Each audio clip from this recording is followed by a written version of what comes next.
Hey everybody, John Ray here, and today I wanted to go through a book that I just finished reading.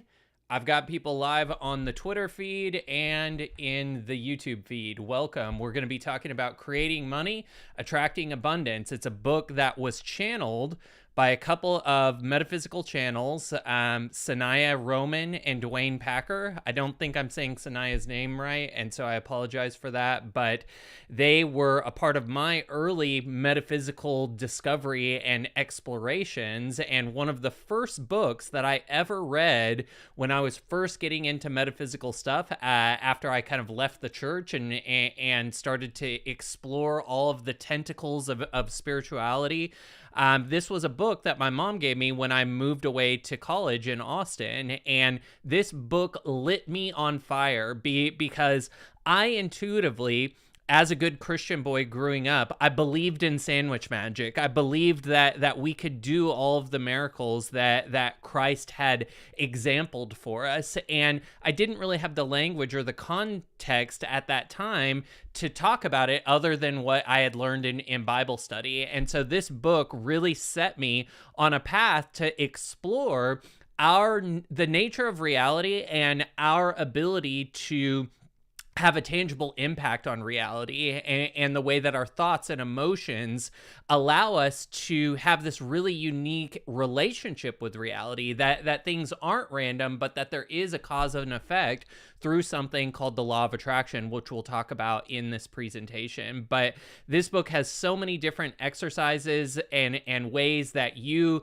can really empower yourself as an artist, as a creator, as an entrepreneur, as an investor, as somebody who is exploring fringe topics. You know, this is going to show you how to focus your mind and your nervous system in such a way where you will be in the right place at the right time with the right people. So welcome to the stream, and I will dive into some of the notes that I threw into ChatGPT as I was reading this book. ChatGPT, by the way, is such a great it's such a great reading partner.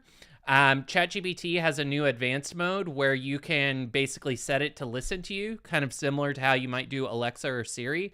And as you're reading a book, you can just ask a question. What does this mean? Hey, I'm reading this book on this chapter. Can you explain to me what they're about to say? It is probably the best, since the Kindle.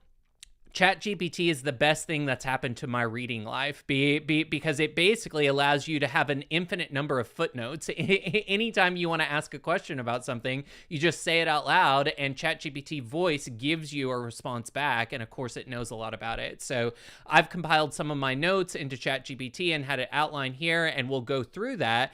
And really, the desired outcomes that this book is pointing at that I want to talk about in this lesson, and kind of once I go through my initial thoughts on this and what I thought about the book, we can turn it over to the Twitter chat or the text chat on the YouTube feed and have just kind of a free flow conversation about how we can apply this to our lives. But the things that these exercises point towards are consistent financial growth, your ability to attract wealth and maintain a steady flow of income. You don't want to constantly be fluctuating and constantly being in the trap of, oh, I feel good, oh, I'm in fear, oh, I feel good, oh, I'm in fear. And so if you're oscillating on that means that you're still kind of having a training wheels experience where you're trying to find your balance on the bicycle. And this book can be a really great guide to help you remove those training wheels and never really have to worry about how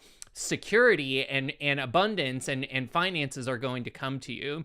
This book is all about aligning thoughts, emotions, and actions with the concept of abundance. And abundance, to me, I learned this from Bashar, who's a channeled entity that Daryl Anka channels, and Bashar talks about how the definition of abundance is actually your ability to know what you need to know when you need to know it and have the energy to take action on it. So I think a lot of times it can be difficult for us to be like, oh, well, I'm not going to get $10,000 this month. I'm not going to get $100,000, this quarter. And that's because we can't really see yet the metaphysical connection between our own energetic output and the things that come back to us. Our energy and emotions, our thoughts are like a sonar, and a sonar sends a signal out. In many ways, these live streams are me spellcasting. I'm sending a signal out, and then I'm letting whatever is ready in the universe to come back to me, come back to me. And by using language, I'm structuring the way that I want energy to coagulate around me. And that ends up determining the people that I surround myself with, the people who show up for me, the opportunities that come to me, and my ability to see certain things. So a lot of times an easy entry point into manifestation when it comes to money, if you've never used this kind of wizardry before, is that you don't have to say, I'm going to bring in $10,000 or I'm going to bring in $1,000. That might be too big of a leap for you right now. The thing that you might be able to latch onto, though, is I'll have the right idea when it's the time to have the idea. Because ultimately, that's abundance. Knowing what you need to know when you need to know it is abundance. And just think about it. If you always knew what you needed to know in each moment, you'd be able to perfectly navigate reality and be able to capture all of the different opportunities that are out there. So the way that this shows up for me oftentimes is I will go into a kind of meditation, or I will, be feeling my big feelings or journaling, and in that place of kind of relaxing my system, finding a place of relief, using breath to kind of find coherence in my nervous system, all of a sudden ideas will start flowing to me. And if you were on the live stream yesterday, you know how I kind of use power processing, and you can just look up power processing on my channel.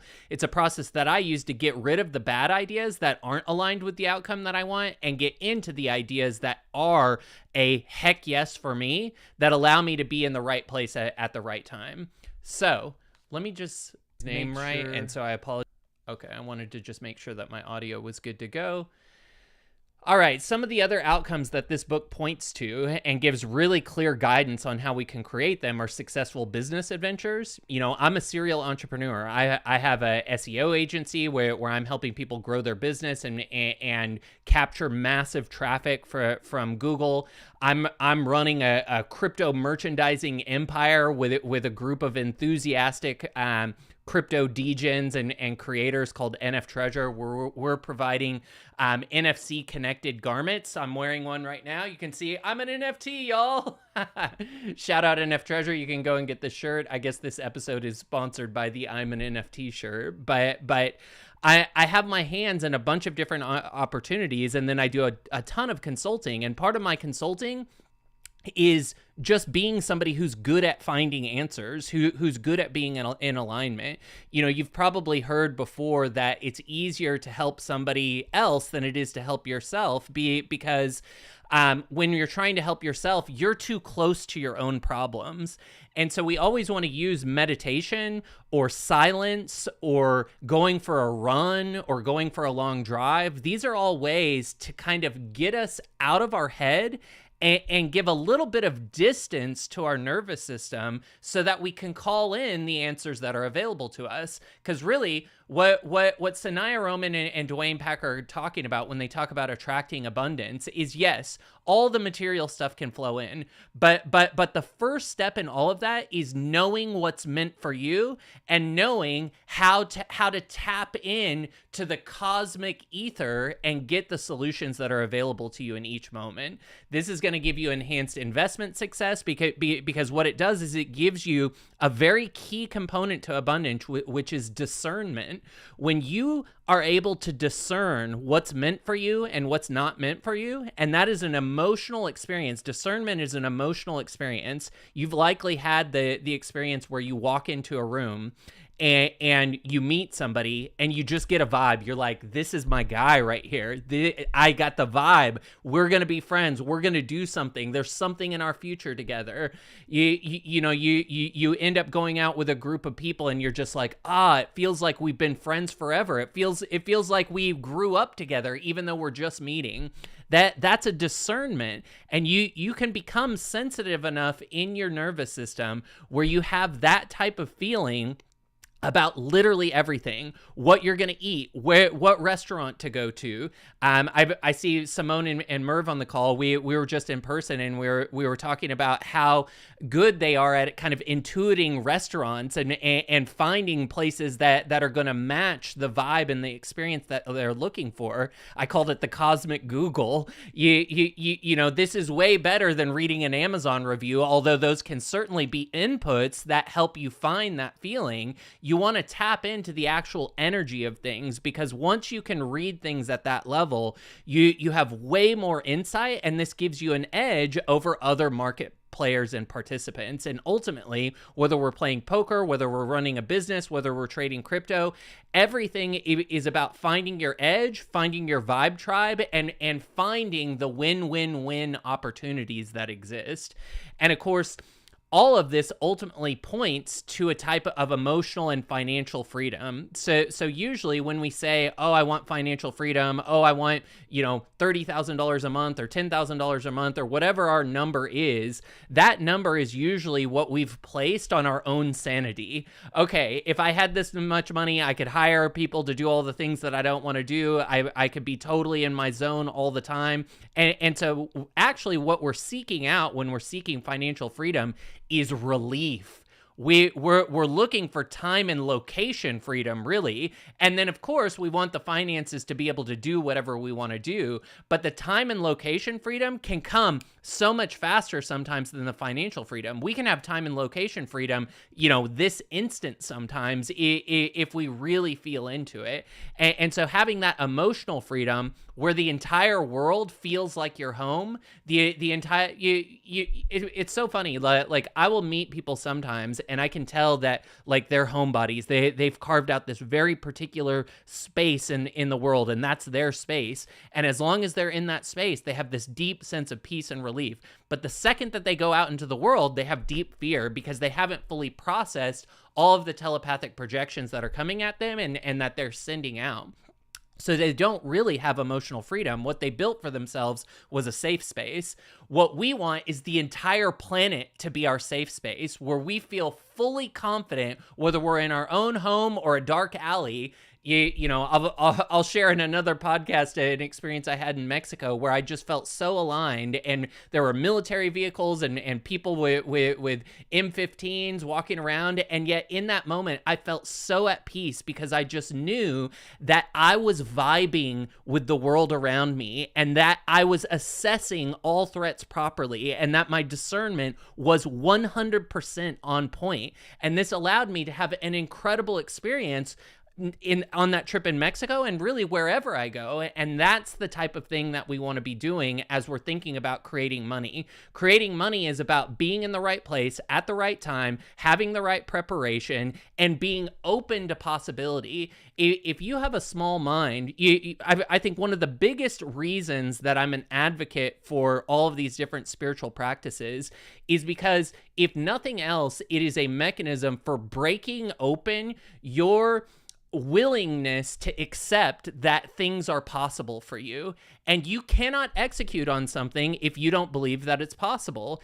And so by knowing that things are possible, giving yourself some kind of a Trojan horse, spirituality in many ways can just be a mental Trojan horse for you to believe that something is possible for yourself. There's all kinds of ways to build up this kind of confidence that something is possible. In entrepreneurship or athletics, a lot of times what we'll do is we'll go and find somebody who's done the thing that we want to do and let them model how they did it.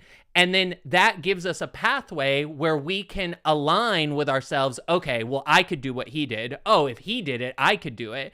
And what that does is it opens up the energy of possibility. But what this book talks about is you don't need to go and model someone. Maybe that could be useful for you, and maybe you'll be vibrationally attracted to the right person to model, but you can find that same level of confidence by trusting something that is a little bit more ethereal and, dare I say, woo-woo.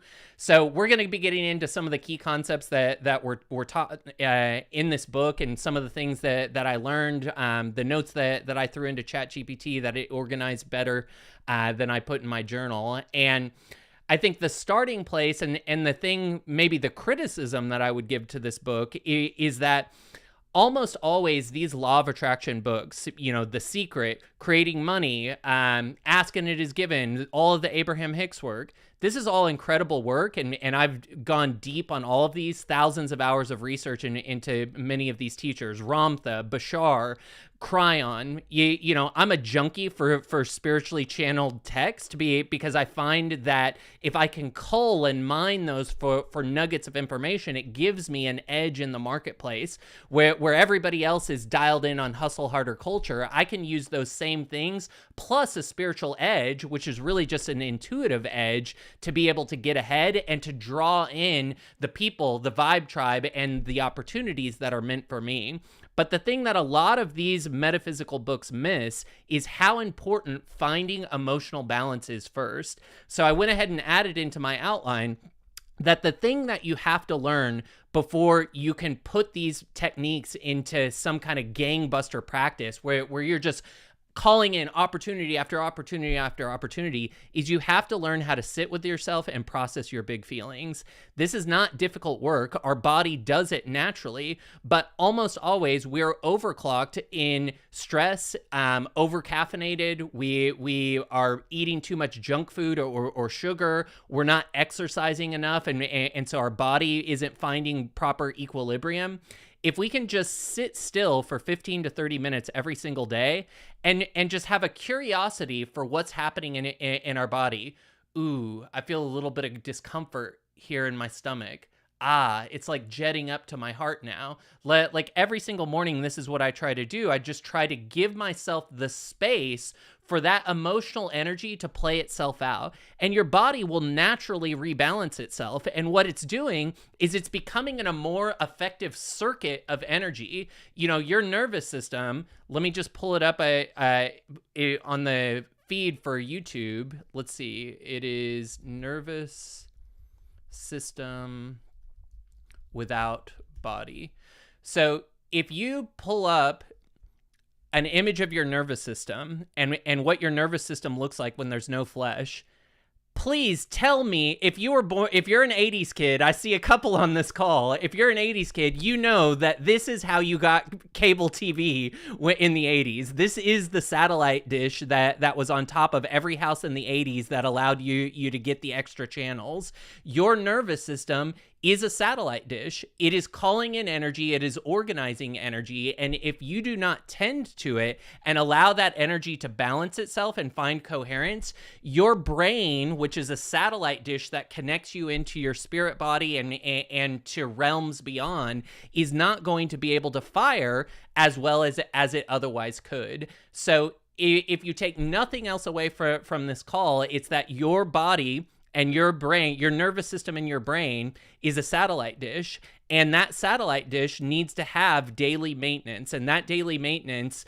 comes from some type of meditative practice, from doing some cardio work, which is really just forced breathing, and by allowing silence to organize all of that energy so that you can more effectively tap into your intuition. And what we're doing is we're integrating all of that energy and balancing it in our body, and that just allows all of our systems to fire more holistically. And then we also want to make sure that we're drinking a ton of water. I try to drink 5 to 6 liters of water a day. I know that's a lot, and you're going to have to pee a lot when you first start, but your body will get used to this. And one of the things that we want to do is we want to match our body content of water to the content of the planet. So the planet is about 71% water. Our body should be 71% water, but usually in Western society, it oscillates between 45 and 60%. Means that everyone is massively dehydrated, and emotional energy, which is where we receive intuition from, is most effectively transferred through water. And so if you think about any industrial process, if you go take a tour of any factory, you know, think about all the factories in Houston that have steam blowing out the top of their chimneys. The number one ingredient for an industrial manufacturing plant is water. They have water to cool. They have water to clean. They're running so much water. It's why a power plant has to be usually on a river or something. They require so much water to run these processes efficiently. And so by upping your hydration and making sure that you're not in a constant state of dehydration, and if you're drinking a lot of caffeine, you almost certainly are. The more water that you drink, the closer that your makeup gets to that 71% of water on Earth in your body, the more intuitive insight that you're going to have, and the more awareness about your emotions you'll have.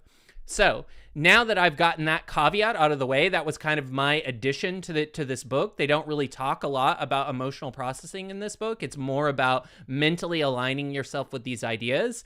But once you do that emotional integration work, these ideas in this book will work 1,000 times better. And trust me, I spent 10 years just doing all the mental visualization exercises. It 100% will work, but you will have a multiplier on all of these by first finding emotional balance and then moving into altering some of your belief systems. So the first thing that this book talks about is just what is your belief system about money? Almost always our belief system about money is taken from our parents and our upbringing. So, you know, one of the reasons that the rich get richer and the poor get poorer is because they inherit bad emotional belief systems from their parents. So if you learn from your parents how to be a good steward of money, then you likely have been able to use money as a resource and in a good way. But if your parents were irresponsible with money, or they were constantly living paycheck to paycheck,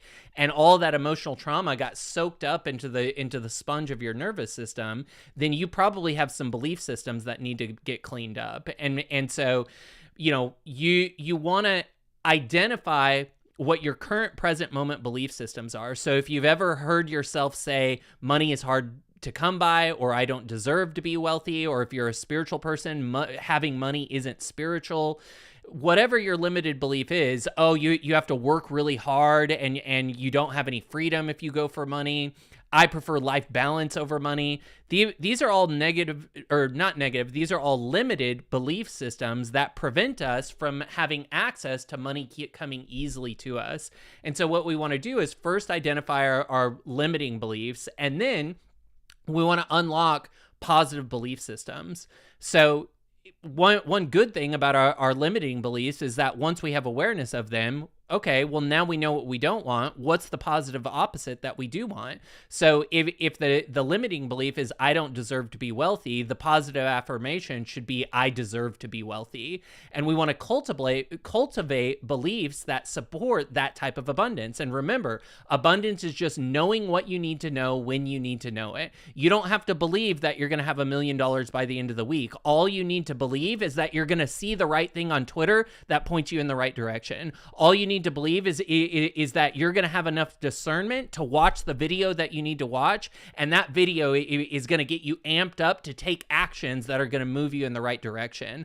All of this is about a breadcrumb path, dots connecting. It's not about you immediately going to being this wizard-like being that just has money dropping from the sky.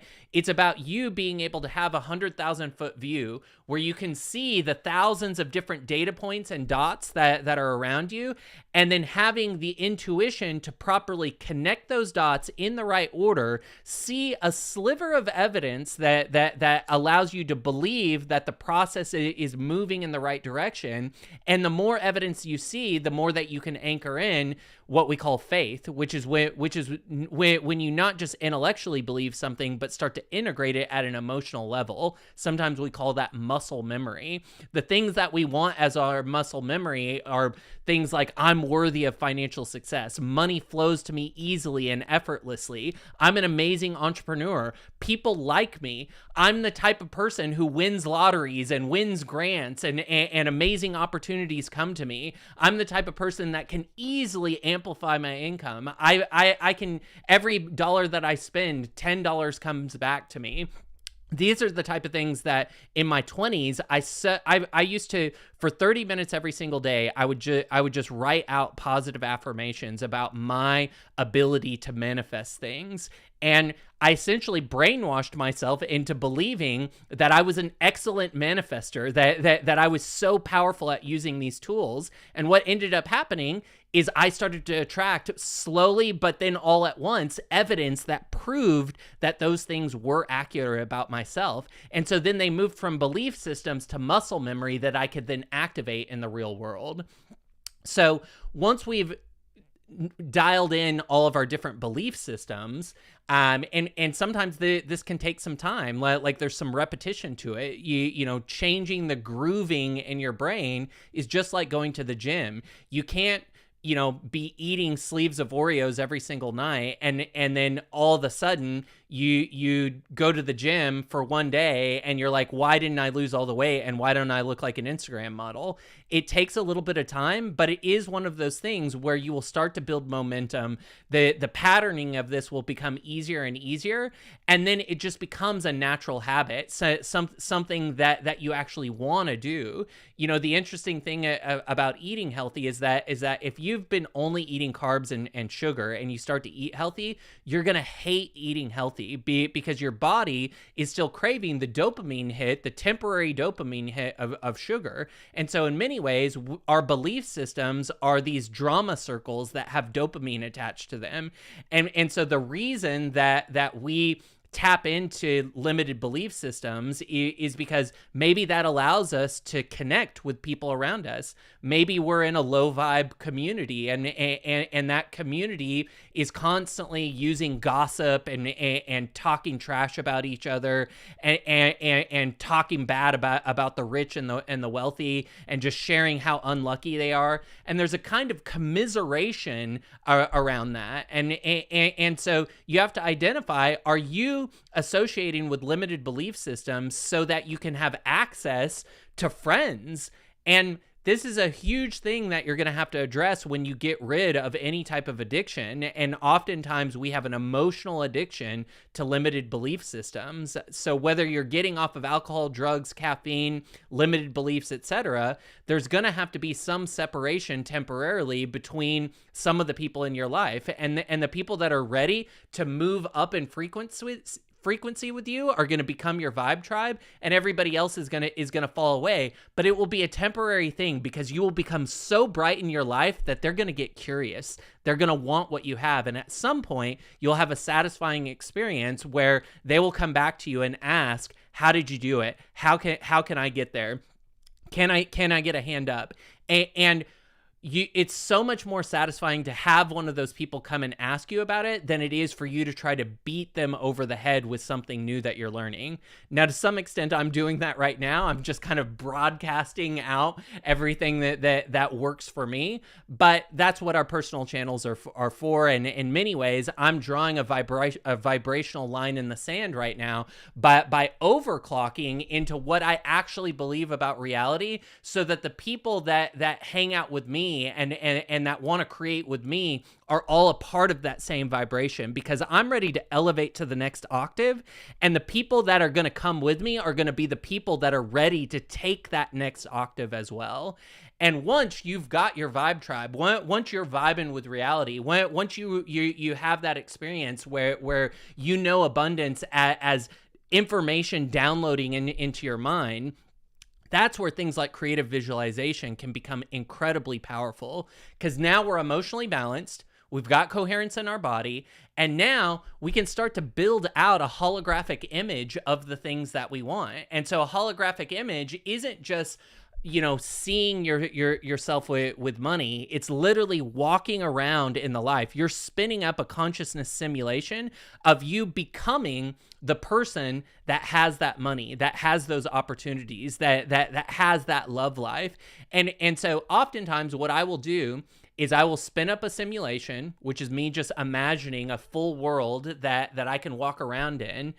And essentially what you're doing is you're taking your astral body, you're moving it into the simulation. So this is very metaphorical to what we saw in the Matrix when he goes into the white dojo and they're downloading this stuff and they're practicing. That's your imagination. The white dojo is your imagination.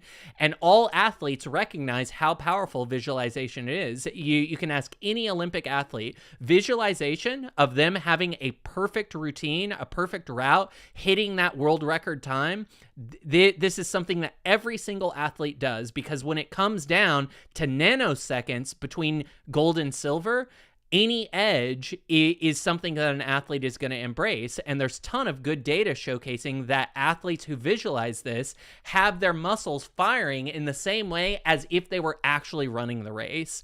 And so visualization, if you've ever watched something like The Secret, you see people like making a vision board where they put, the model that they want as their husband or wife, and then they put a pile of money. This is a good beginner step into you learning how to construct an image of the things that you want. And really what a vision board is about is giving you the emotional hit. You want that dopamine hit where every time you look at that, you go, that's what I'm calling in. That's mine. I'm the type of person who has these type of things. And so it is a good step in tuning your nervous system. However, what I'm going to encourage you to do is to get more holographic and think about it like a simulation. So if you are going to build a video game world where you're the avatar and you have all of the things that you want, what does your day look like? You want to create I don't know if you ever played a game called The Sims, but The Sims was basically where you had this avatar and you walked around and you built a house and you filled it with art and you played chess and you were basically learning, through gamification how to optimally live. And so that's what you want to do in your simulation is you want to build the house that you're going to live in now that you have this money. And what time of day are you waking up? Who's in the bed next to you when you wake up? What is your morning routine? You're putting yourself in a simulation and you're literally using your astral body to walk around in this simulation. And what this does is it creates frequency congruence with the current timeline that is happening in physical reality. And as you energize this simulation over here, what's going to happen is that frequency congruence is constantly trying to match back to physical reality. And eventually, just like if you're generating an image in AI using like Midjourney or DALL-E, you've got to give the prompt first, and then it slowly starts to render it. And then if you're live rendering a video game, you give the prompt first, and it slowly starts to seed the new prompt into the environment that already exists. Well, that's what's happening in the real world, is that the simulations that we spin up in consciousness become the frequency congruence prompts that ultimately seed physical reality with the life that we want to live. And so the first seeds of manifestation are going to be ideas that come to us. So that's the first level of manifestation. Very close to that and similarly paired is going to be just a feeling of confidence that, yes, this is happening. Then it's going to be external information that starts to match that simulation. So what I'm constantly asking God, the universe, my guides to show me is confirmation that I'm on the right track, because I can use confirmation to build out a deeper level of faith that the things that I'm attracting, the things that I've spun up in these holographic simulations are rendering themselves into the physical world. So that could be, I want to see 333 on the clock. I want to see 1111 on the clock. I want to see 111, 222. When I see that, that's a signal that I've got guidance, that I'm on the right track. You could also say, I used to do something that I called frequency anchoring. And so in frequency anchoring, I would say, okay, if I'm in the right place, if I'm with the right people, I want to see peacock feathers. And so I can remember when I my girlfriend at the time, when I met her at the bar, she had a huge peacock tattooed on her back. And so that was the right person for me at the right time in my life. Around that same time, I had a really bad back injury, and I got an x-ray, and the doctors basically said, you're never going to be able to run again. I was a long distance runner at the time. I was running like 14 miles a day. They said, you're never going to be able to run again. You may not ever be able to be fully erect. This was unacceptable to me because I had already accepted that all things were possible for me. And so I went and found an alternative healer. And when I walked into that alternative healer's office, they had a big vase, and in that vase were peacock feathers. And sure enough, I was running 14 miles a day. 3 months later, they put me on supplementation, they did some chiropractic work, and they had me do a 90-minute-a-day yoga practice. And I completely fixed what allopathic care and medical doctors told me was not possible to fix. So had I trusted the science, had I not had a bigger vision for my own life, had I not already spun up the simulation and recognized that I'm the one who seeds my reality, I would have just accepted that, and I would have gone on OxyContin, and I probably would have died from a drug overdose because I'm a drug addict. And so, good thing I had already practiced having a belief system that was bigger than anything that physical reality was serving up to me. And it anchored my faith even more strongly and deeper, and made me want to become a teacher of these concepts because it has had such a profound effect on me, on my health, on my finances, on my relationships, and all of the above. But when we talk about visualizations, I want you to think about it as a simulation that you're building, a video game that you're building in your mind, and you're the avatar walking around in that. And then as you build that construct out that you can walk around in, you can start to come up with the positive affirmations that flow into this physical reality from the frequency congruence of that simulation. So these are things like, I am a magnet for wealth. I'm a magnet for health and wealth. I create money with joy and ease. I'm a great entrepreneur. The right people always find me. I have such entertaining and fun conversations. I love having information flow to me in an innovative way that helps people get concepts like this. And what you're doing is you're juicing up your system, right? Because the next thing that's taught in Sanaya and Duane's book, Creating Money, is that energy is money, and money is energy, and everything is an exchange of energy. And what we have to do is recognize, are we in integrity in our exchanges? Because for spiritual energy to work, we have to align ourselves with a level of integrity. Otherwise, we're walking a very dangerous tightrope of karmic justice that ultimately will spring back at us. You can use all kinds of voodoo, weird stuff. You can use manipulation techniques. You can emotionally manipulate the people around you. This is what con artists do. And you can have a temporary level of financial success, but you will not be somebody who's good at having things. And having things is true abundance.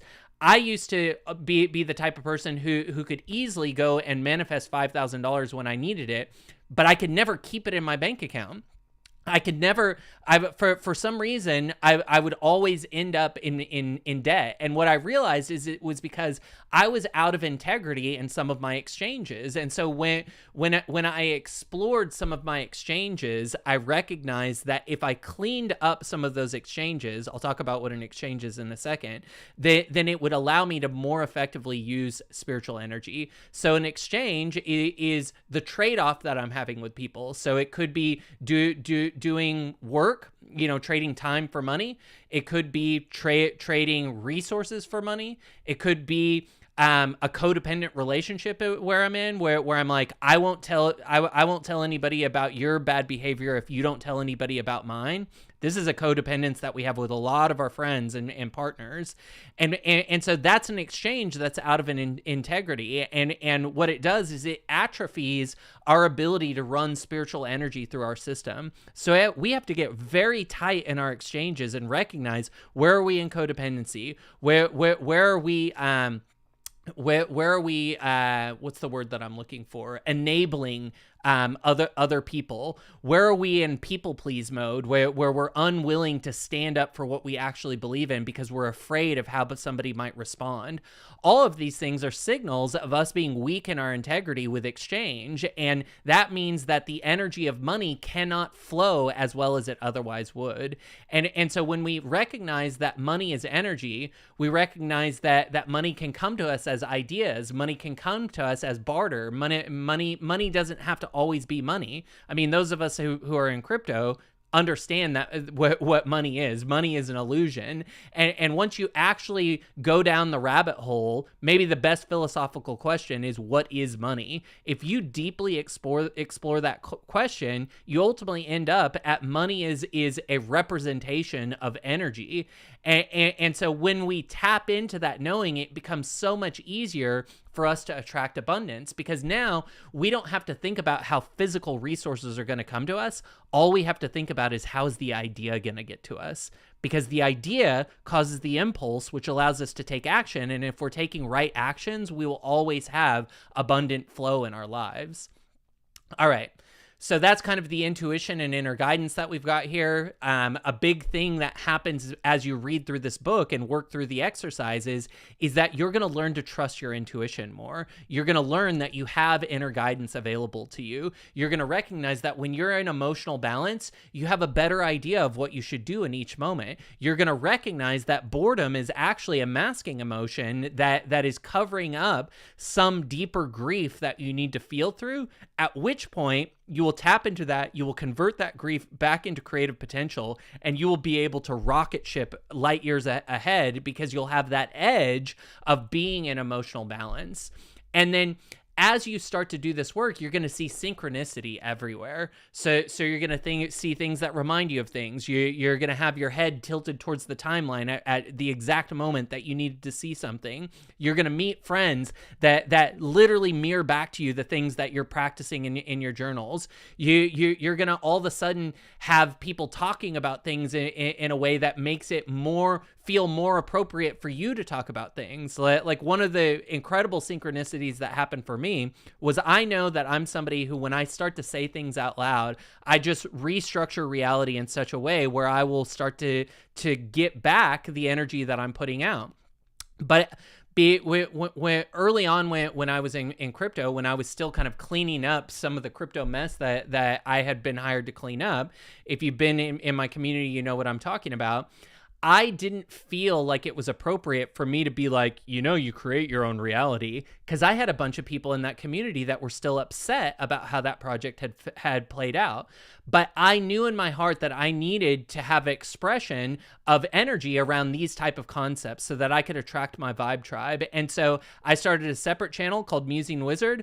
It served at two purposes. One, it helped me escape out of kind of the energetic algorithm that I was locked in. And two, it helped me escape out of the Twitter algorithm that I was locked in, which was primarily locking me into crypto content. And I just started talking about these things out loud to an audience that didn't know me, other than the fact that they were newly hearing me talk about these things. And what ended up happening over a couple month period is that people like Wex in Cosmic Saturday, Wex After Darks, and Clint on the Botcast, who's here listening, they started to talk about all of this cosmic stuff. So here were crypto people that I trusted, that were in the crypto world, that were helping build a bridge for me to be like, what am I worried about? Like, I actually now have delivered on all my promises from these past projects. It's time for me to talk about how I freaking did it, and how I took something that should have knocked somebody completely off of their capability. Something that I should have quit 1,000 times, but I didn't quit, because I utilized all of these principles and I put them into place. And I recognize that when you use these principles that are being taught in this book and beyond, when you learn how to find emotional balance, you become somebody who can walk through lion's dens. And when I got into the Smart Coin and Jade projects, that's exactly what I was looking to prove to myself. I was looking for the most chaotic thing that I could find, because I had a hypothesis that if I structured my emotional body in the right way, that I would be able to order chaos. And I think that I effectively did that. And now I'm so stoked about what we're building with our community and NF Treasure and the premium merchandising business that we're taking off the ground, because there's so much infinite potential in this, and you better believe that I'm going to be using all of these practices, and people in the community are already using these practices to be able to create a project that serves us all in a big way and innovates beyond anything that we could have believed, because we're all going to be in an intuitive flow that's calling in these ideas and adding to the project. It's one of the things that I love about decentralized systems and having proper mechanisms for aggregating feedback from a large community, is that synchronicity doesn't always have to show up through your own thinking. For me, what I've learned in crypto is synchronicity shows up through my community, because what I will do is I will say my affirmations. I will spellcast into the world what I'm building and what I'm trying to create. And then it never fails that someone in my community, either consciously or unconsciously, will bring the idea that allows me to actualize those things that I'm doing, that allows me to recognize, let me take a step back. It's not always roses when this feedback comes in. Almost always the synchronicity early on was people that were complaining about something in the project, but in their complaining, because I was in emotional alignment, I was able to recognize what needed to happen in the project. The solution presented itself because I knew what the community didn't want. I knew what I didn't want. I didn't want them complaining. And so in the knowledge of what I didn't want, I was able to very easily articulate what I did want. And then my team and I have been able to consistently build out those feature sets and build more holistic systems that align with that community sentiment. So synchronicity, a lot of times, is beautiful. It's peacock feathers. It's 333 on the clock. It's 555 on the clock. It's 1111. But sometimes synchronicity will initially feel like it's an attack. But if you become very good at feeling through attack, at feeling through doubt, and finding a place of regulation, remember, we've talked in past podcasts, doubt is where the enemy takes hold. Doubt is what attracts attack. So the second that you feel doubt, you're not creating the world that you want. That's actually a signal to you. It's a great signal to you that you're not creating the thing that you want. You need to immediately, as well as you can, clear your schedule, sit with that doubt, process that doubt out, get back to a place where you believe all things are possible for you, and then go and explore the answers to that problem, to the ways that you could handle that. Look up the power processes that we went through yesterday as a mechanism and a system that you can use to very effectively and quickly process through doubt. But recognize that if doubt shows up, it's not a bad thing. Doubt is just your awareness of an energy that hasn't been fully interpreted yet. And so the way that you decrypt that energy, you cipher it, is by feeling your big feelings until they balance, and then listening for the positive synchronicity. All right, I'm sweating a little bit, and I'm going to take a drink of water. Let me check and see if there's anything coming in on the text message. Jeff says, love the shirt. Super soft. Thank you, brother. Hello, sir. How are you? How are you, Shub? Jeff says, absolutely 100% about manifesting. I'm glad we're on the same page, my friend. If anybody wants to come up on stage, I promise that I'll be through the outline in the next 15 minutes probably, and then we can just have a free flow conversation. But really, what we're doing is we're progressing in how the energy builds when you're creating something. So first, it comes through emotional balance. You got to get rid of the doubt, and you do that by feeling your big feelings. Then you start to trust your intuition and the ideas that are coming in. Then you start to see synchronicity in your physical world, things that feel meaningful to you. Oh, if somebody said something to you that was the exact same thing you needed to hear. Somebody mirrors back to something that you were thinking, and so it confirms that that's actually a true thought.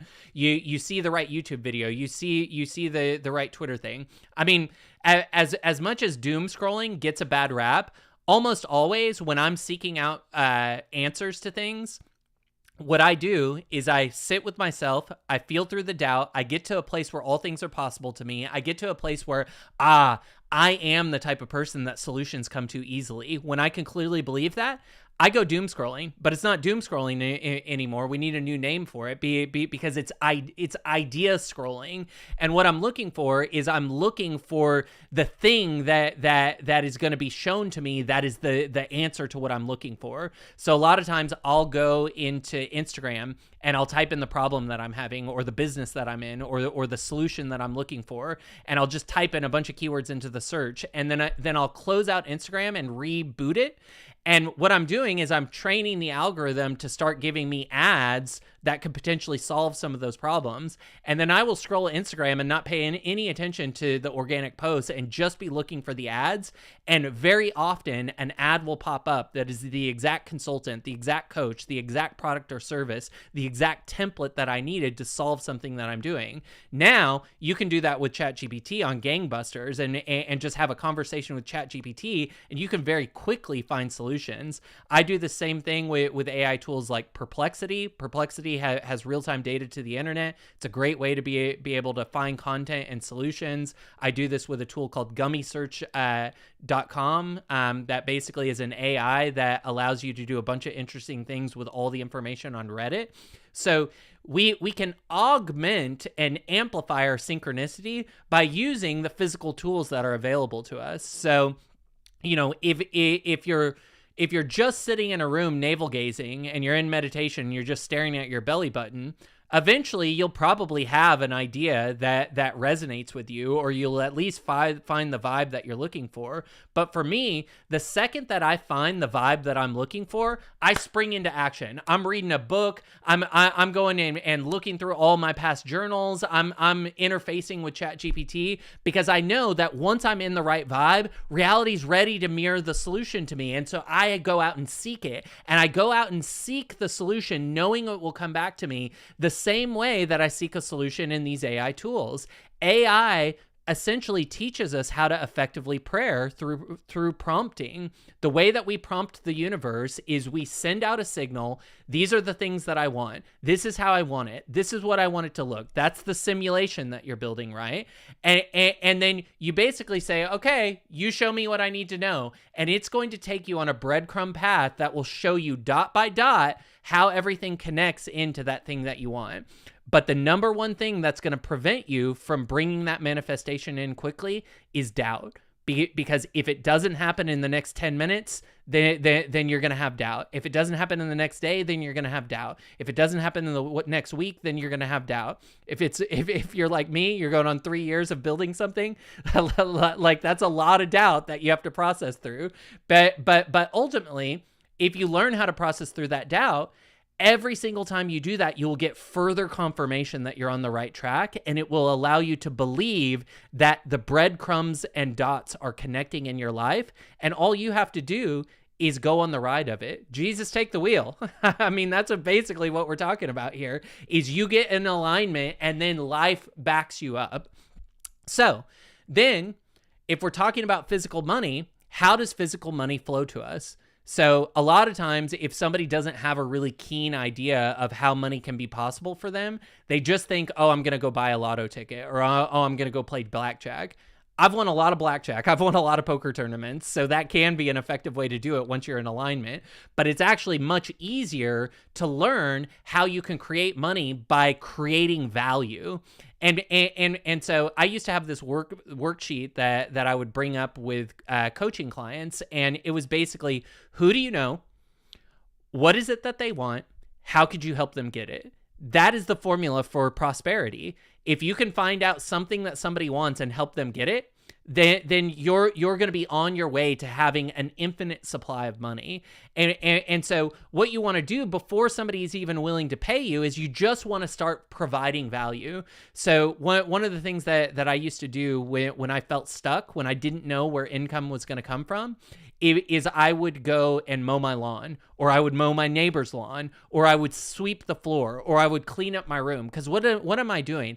I'm organizing the universe. I'm reducing entropy, and I'm showcasing, hey, I'm somebody who's a good steward of energy.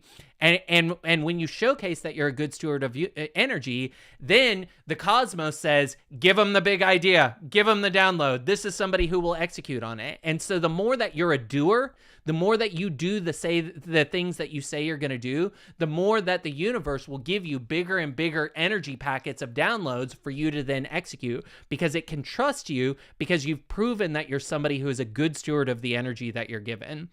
And when you go and provide value to others in any way, this is an incredibly effective way for you to mirror that value back to you. And what I always used to tell myself is the value that I give, I get back 10 times. And so this is why one of my strategies always is if I'm having trouble finding a client, I will always just go and find somebody who needs my help, and I will help them for free. And in doing that, either the relationship with the person that I'm doing the work for free will develop into something where they can now pay me, or that energy will come back in another way. I used to have a coach that said, when you if you tell a joke here, it may giggle over here, meaning that the energy and the attention and the value that you provide somewhere doesn't have to come through the mechanism, through the exact location that you're providing that value. It can come from other ancillary, tertiary vehicles. And the important part is that you're somebody that's putting value into the universe, and that will always start to flow back to you once you remove your doubt. And of course, you want to be aligned with some kind of purpose. So oftentimes, people used to come to me all the time when I was doing executive coaching and working with solopreneurs, and they'd be like, well, it's not really my purpose. And I think that purpose is one of these things that really stops us in our tracks, because we think we need to have this grand mission. And what I'll tell you, and what I think this book does a good job of highlighting, is that your purpose is to live in flow. It's to be in alignment. It's to be doing the things that you want to do and being a good steward of the energy that comes to you. That's your purpose. Whatever the end big goal and mission, whatever way you're meant to serve the world will naturally show up in that. But a ship in motion is so much easier to turn than one that is stagnated in the harbor. And so you have to consistently be aligned with motion. And once you're in motion, your purpose is just going to naturally come to you. You will naturally figure out what it is. You just go out and provide value. You be a good steward of the energy that's with you. And it doesn't matter if what you're doing right now is ultimately the thing that you need to do. The dots will naturally connect themselves if you can reduce the doubt that you have. And that doubt very often is an existential doubt of, is this really what I'm supposed to be doing? You know, if I lost everything, I would just go and find whatever the first job I could find is. And I would do that job so well that it would just naturally open up opportunities, and the universe would put me back where I could be most effective. I promise you that I'm the type of person who could go get a job as a janitor and within a year be an executive at the company. Like it doesn't matter where you start. You just have to get in motion and be a good steward of the energy there. If you take that job as a janitor and you think that job is beneath you, well, you're not being a good steward of that energy. You're not being in good exchange. You're having too much of an ego, and almost always people think that they're too good for their current circumstances. Your current circumstances are there as part of the breadcrumb path. So show up to whatever is calling your attention in your life and be a good steward of that energy. And once your ship is in motion, God, the universe, whatever you want to call it, your superconscious mind is naturally going to put you where you need to be. You know, people ask me, starting to sweat a little bit. People who know me from Google ask me all the time, you know, why are you playing in crypto? Why are you playing with these meme coins? Why are you doing premium merchandise? And I'm like, you don't understand. What I'm doing is I'm building out workflows on how to anchor real world assets to the blockchain. That's where the entire world is going to be in 10 years. And you better believe that dots are going to connect for me to be a part of that. I will be intimately involved in building parallel economies, and so will the community that comes with me. And I'm not worried that we're not doing it right now. I'm not worried that we're not doing the biggest possible thing that we can do, because what we're building is we're growing a nervous system that allows us to be excellent leaders when called to service. And so all you have to do is learn how to give value in the things that are showing up for you right now. And that's your purpose. And that will allow you to connect the dots in the right way. We talked a little bit about handling doubt and fear, persistence and patience. It's really just a matter of paying attention to what's in your nervous system. You have to have a curiosity about what's happening in your nervous system, and you have to tune into it every single day. Your body already knows how to balance itself. You don't have to do anything except get out of the way. And so practicing meditation, practicing prayer, you know, for me, my meditations have turned from a meditation where I was focusing on my energy to a meditation where I'm focusing on God's love flowing into me. So that's something that you can experiment and try and see if that resonates with you. But I have a longing for God's love because I feel that like God's love is the thing that will tap me in to the greatest level of truth and put me into the greatest level of service that I could be of service of. So that's how I deal with doubt. I sit and I allow God's love to play out on my nervous system and to balance me. And it can happen very quickly when you do that. Then let's talk about attracting success and kind of how it's presented in creating the book Creating Money. You need to set clear intentions. Much of what we've done that we've already talked about, you know, building out these simulations, getting ready for action, being a good steward. This is pre-paving for now. Okay, you've got ideas coming to you. So what are your intentions around that? You want to define your goals because if you leave them ambiguous, the universe doesn't know what to give to you. So you have to say, I'm looking to attract this much money every single month. One of the things that I used to have all my coaching clients do is add up all of their expenses, add 40%, and then whatever that number was, that was the thing that they should be attracting. And so you want to attract more than you need because we want to get out of paycheck to paycheck. We want to get out of scarcity and we want to start building something for ourselves. So if you add up all of your expenses and after your rent and your electricity and going out to eat and all those things, you know, let's say it's $10,000 a month. Well, you would add an additional 40%. So it's $14,000 a month. And that's your freedom number. That's what you need to attract easily. So you put that in your mind as your freedom number and you attract it. You make it a part of the simulation. You walk around in that world where you have 15,000. It was 14, but hey, I'm saying 15, so let's make it 15. It's $15,000 a month coming to you. So what's going to happen is if you don't know how to create $15,000 a month, all kinds of fear and doubt is going to show up for you. So what we have to do is we have to have a process for handling fear and doubt. Search power processes on my YouTube account for the process that we went through yesterday for working through doubt. But ultimately, we don't have to over-intellectualize it. If you will sit with yourself and get really curious about what's happening in your body, doubt will just take care of itself.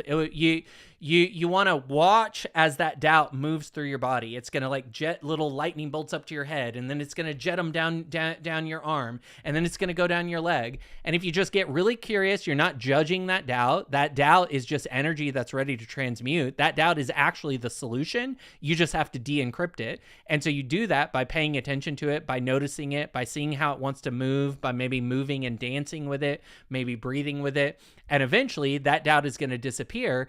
And then that's where you want to go to ChatGPT, YouTube, Twitter. You want to listen to people that are talking about the books that were inspiring to them. You want to search I mean, now that we have internet, it's so GDing easy. You can just go to ChatGPT and say, what are the easiest ways to create $15,000 a month passively? It will literally tell you all of the skills that you need.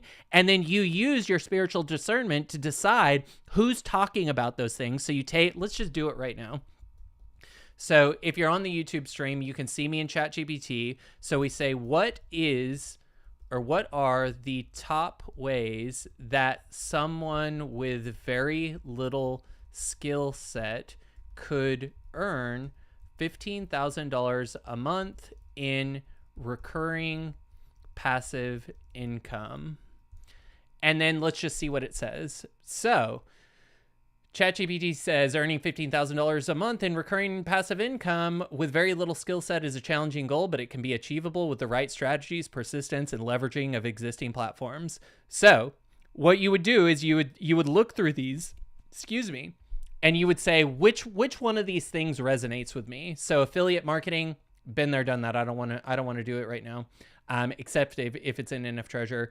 Creating and selling digital projects, ding, ding, ding. Yes, please. Real estate investment, I've already been down that route. I don't want to do it right now. Peer-to-peer lending. So maybe this could be part of our crypto strategy where we're doing peer-to-peer lending and we're coming up with like a Salva or a Benki strategy that allows us to have that. But in order to make $15,000 a month from that, it's probably going to require some kind of a bankroll. So part of our discernment is going to be, well, do we have the bankroll that could make this happen?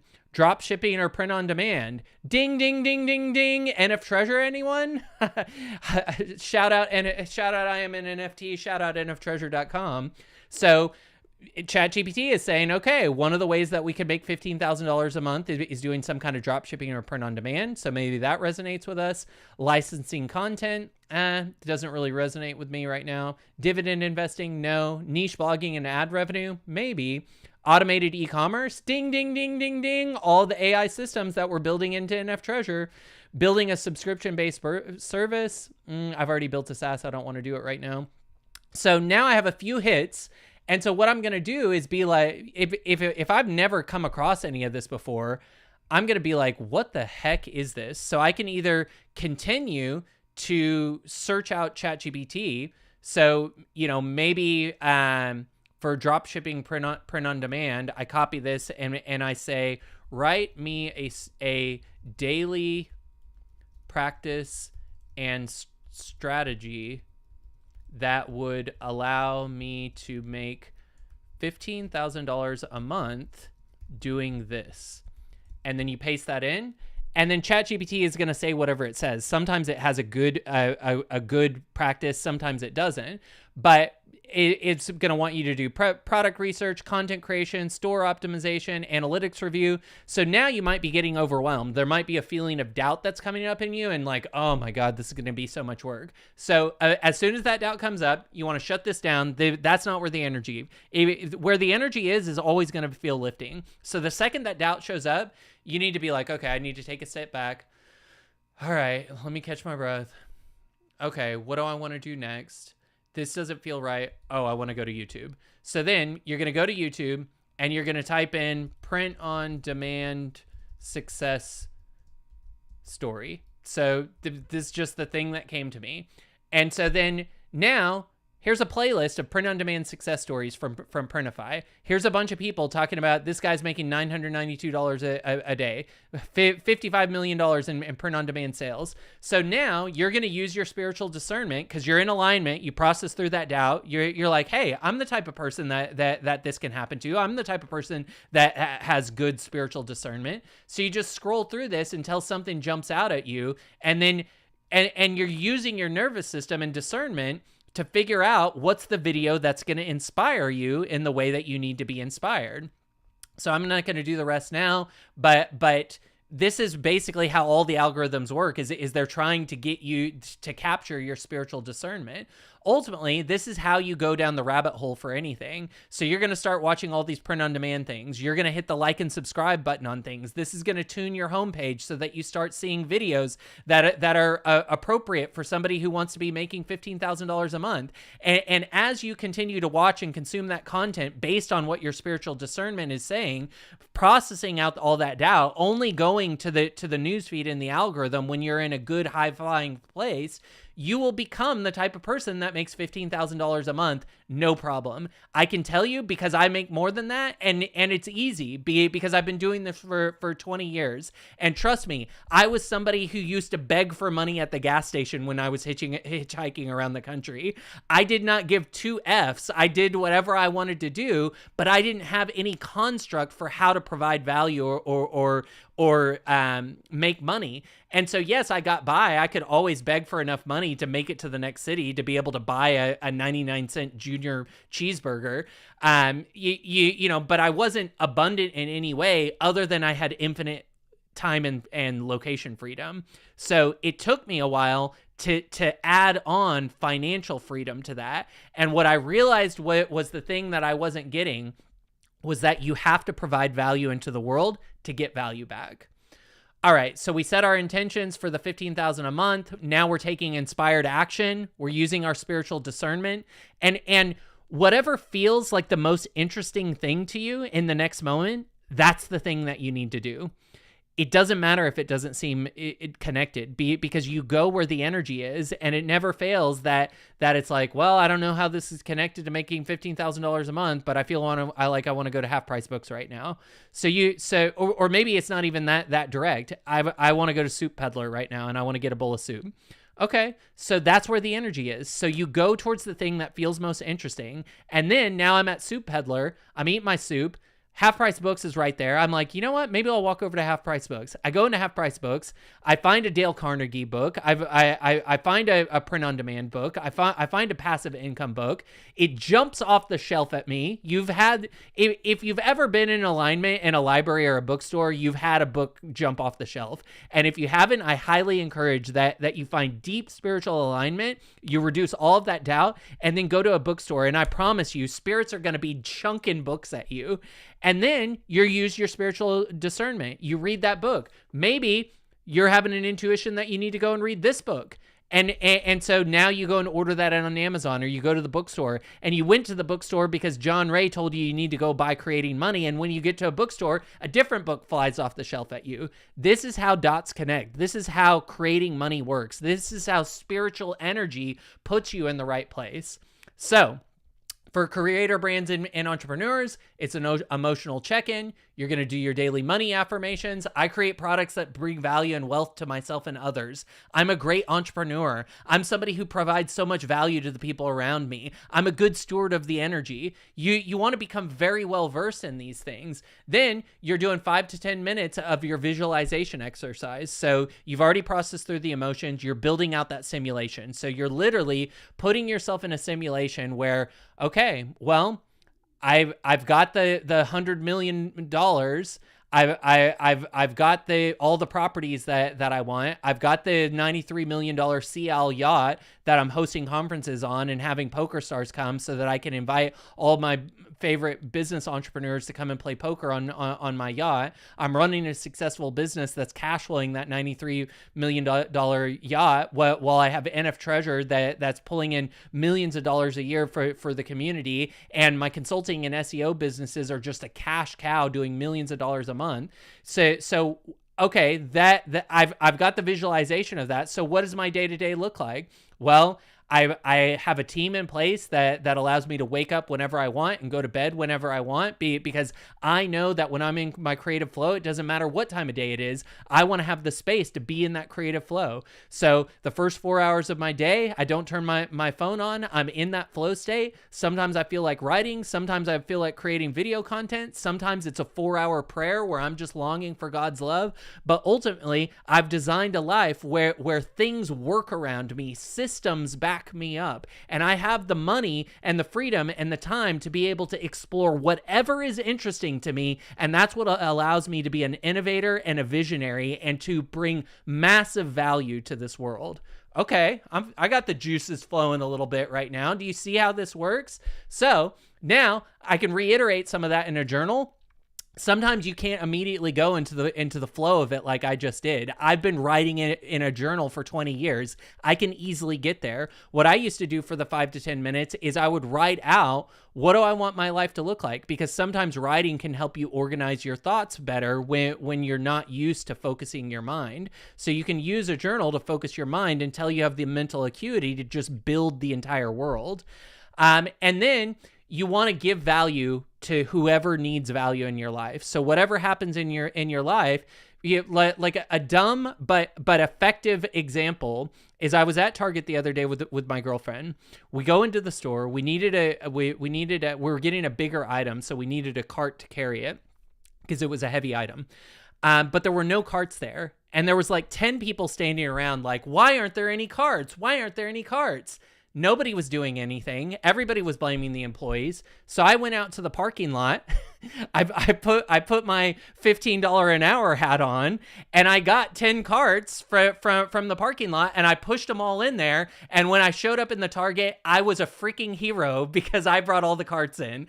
I did the job of a Target employee, and I provided value to my world. And that value then comes back to me in other ways. And so you don't have to go and provide a huge service for someone. You just identify a need in the moment, and you show up and you be a good steward of that energy in that moment. So for people in the crypto space, finding emotional balance is the most important thing you can do. FOMO is you getting out ahead of, is your emotions running you over. Emotional balance allows you to have a plan, to put things into a system that you can trust the system without having to go with the emotional flows of the market. It's going to give you a mindset shift where you see the right information, just like we just did when I was looking for the $15,000 a month thing. You're going to start to have that same discernment when it comes to crypto content. You're going to know who has the information that's meant for you, and that's going to allow you to make better and better decisions. You're going to have clear financial goals, and then you're going to start to have a gratitude ritual where when you have a good trade, you're going to celebrate that trade. You're going to show the universe, I love when this happens. And that's what meme culture is, right? You're sending out a gratitude signal. I love when this happens. I love when price is up. I love when community is together. I love when we get to laugh together. And then the actionable steps are just identifying your belief systems, writing down what you actually believe about things, analyzing, do those belief systems serve you, practicing new positive beliefs, finding that emotional balance, creating that vision board or that simulation, going into meditation, learning how to be still with yourself. Doesn't take a lot of intellectual knowledge. Just set a timer for 10 minutes and be quiet for 10 minutes and just notice what's happening in your body. And then once you find that balance where you feel good and seated in your body, go and take action. Get in motion. A ship in motion is easier to turn, and your guides and God and the universe will turn you once you're in motion and being a good steward of the energy around you. So that's the end of this presentation. I hope that this was valuable. Let's check out what's happening in the YouTube conversations. Jeff says, I can feel that so much. I appreciate you, Jeff. Thank you. If anybody wants to come up on stage in the Twitter space, we can do a round of Q&A, or you can share your experience on manifesting things. If anybody else has anything that they want to say in the text chat, I will go through that now. Otherwise, put this into practice. Go back and watch this again. Get this book.